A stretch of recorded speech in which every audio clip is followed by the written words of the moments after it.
Jawan oğluluk o dinleyen.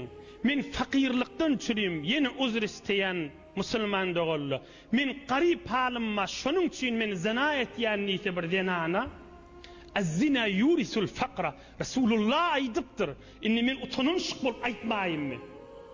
Men o hayam olacak mı Resulullah aydandan sonra. Az-zina yurisul fakra. Zina gariplik getirir deyiptir. Resulullah'ın aydan sözüşü.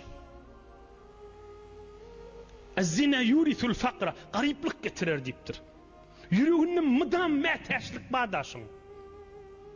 Yerin yüzünün adını seni destin gariptir şol. Fakirdir mıdam məteşlik mətecidir. Hiç yüreğinin hoşluğu bolmaz. Müslüman ağlanmasın.